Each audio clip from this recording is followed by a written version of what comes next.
Hey everyone, and welcome back to the $5 Decision. This is a channel where we break down how small, everyday choices like a $5 purchase can add up to big financial wins or losses over time.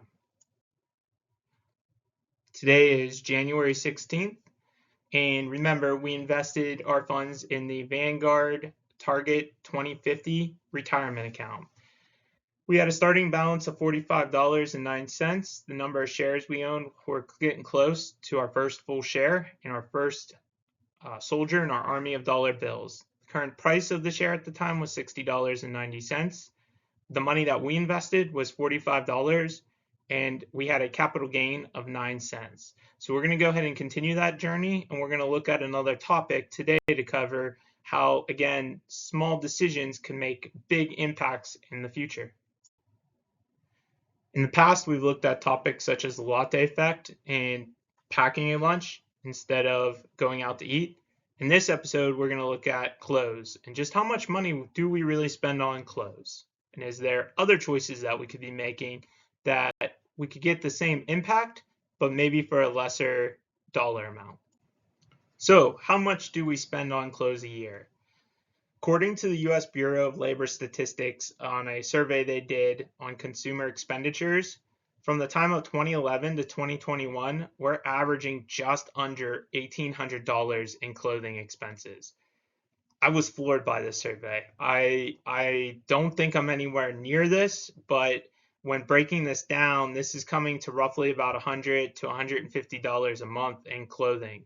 And when you think about, how many new shoes you get in a month or how many times you get new clothes, it does add up. And the choices we make on where we get the clothes, as well as maybe things we could do to help reduce the costs, do add up. So we're going to look at some different choices and really where these costs are coming from. So if we take a look at this chart shows what people actually care about when buying clothes. And as you can see, it's probably not what stores want you to think. 83% of people who were polled said that price is the number one factor when buying clothes. Not brand, not store, but price. So what does this tell us? This tells us that most people want to be smart with the money. But the problem is we often ignore that instinct for convenience or impulse. That $5 difference feels small, but it's not. That $5 here or there adds up to hundreds a year. As we saw in the last slide, the average price that the individuals are spending on clothing a year is close to about $1,800 or about $150 a month. So we've all said before, I save so much using coupons. Did you actually save, or did you just spend a little bit less than full price?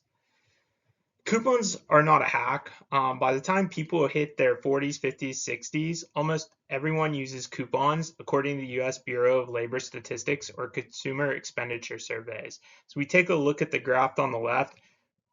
At 18 to 24 years old, we have 60% of people using coupons. And it is nice to see that we are looking for ways to save money and cheaper alternatives. But if we take a look at the average spend, which we just looked at was about $1,800 for clothing, with the high end being closer to $2,200. Using coupons is going to save us around $400 to $800 a year. Now, well, in actuality, it looks like it's a nice savings. I think in comparative and on a scale, it's still pretty high. We're saving about $50 a month by using different coupons. And there are still better alternatives yet that are out there where we could save better money and make better choices. Remember, we're the $5 decision. So while it looks like there might be door A and door B, we really want to explore all options and see what doors C, D, and E could provide. So what is a better alternative to maybe buying firsthand and using coupons? So we talked about coupons and about better alternatives. The better alternative in the $5 decision endorsement is looking secondhand. The chart on the left is what a consumer report was done based off what people buy secondhand. Well, 4 out of 10 people said they didn't buy something secondhand. Over 59%, so over half the people reported that they are buying stuff secondhand, with clothing and shoes being the number 1 and 2 items And when you put those two averages together, around 49% of people are saying that they're buying clothing secondhand, including shoes. What's that telling us is this is no longer a niche. This is becoming more of the normal. People are getting smart. They're looking and they're saying, hey, I could get the same product for essentially a fraction of the price. If we take a look at what Macy's and Kohl's, which are two national big clothing brand stores, are charging, something at Macy's is costing you around $48 and Kohl's $32. Target's going to be considerably in there, about $25, I would say, for Target. We'll work to get some statistics for that. But if we're looking at Goodwill or secondhand thrift stores, we're coming about $5 to $8, right, on some of this stuff, with the median being between 4 to 7. So we're going to save considerably, a third to, we're going to spend a third to maybe a fourth of the price we would be spending at a Macy's or Kohl's for different items. In addition to this, we looked at coupons, right? And a lot of people will say, oh, hey, I got a coupon, it makes sense. Really, with coupons are designed to make you feel smart after you purchase the item. It's an impulse. Hey, I was able to save 20% off that. But we want to be intentional with our money, right? And by being intentional with our money, we're smart before we buy the item. We're looking at where financially it makes sense. And we're saving 80 to 90% by going to different thrift stores to save those items. So instead of feeling smart or tricked like we're feeling smart, like we're saving tons of money, really, we are smart by planning where each one of our dollars are going to go. And in this case, we're going to look at Goodwill or secondhand thrift stores for our clothes. I also want to kind of take this slide back to one of the first slides we had with the charts of what do people look for when they buy clothes. Number one was price, and really our thrift stores meet that criteria for price. But if you go back and you look at those categories, a lot of the people said that they look for items like return policies. They look for items like, what do people actually look like compared to what the marketing says it looks like? So like online shop compared to actual review. And when we go thrifting, we really do meet a lot more of those angles, right? We're able to touch it, feel it, see it, try it on. We're able to look exactly what it's going to look like. In addition to that, we're making a $5 decision, a $10 decision as compared to a $48 decision. So if we do swing and we miss and we're only going to wear this once or twice and it's going to sit in our closet for the rest of the time, we're missing on a small decision. Now, those small decisions could add up if you continue to do this every day, every week, right? But the idea is we're able to reel in our budget and we're only buying when we need the clothes. So the second hand is really where we want to look at our clothing first and foremost. So applying what we learned, if buying new, we always need to look for sales, clearance racks, or use the coupon codes. The $5 decision recommends that if we are going to buy new, we should look to resell in the secondary market, either when it doesn't fit anymore or if we're not wearing it a lot, right? We should look to try to recoup some of our money back by trying to sell through eBay. Now, that is work, that is a hassle in order to do, but financially, that's probably going to be the best decision for us.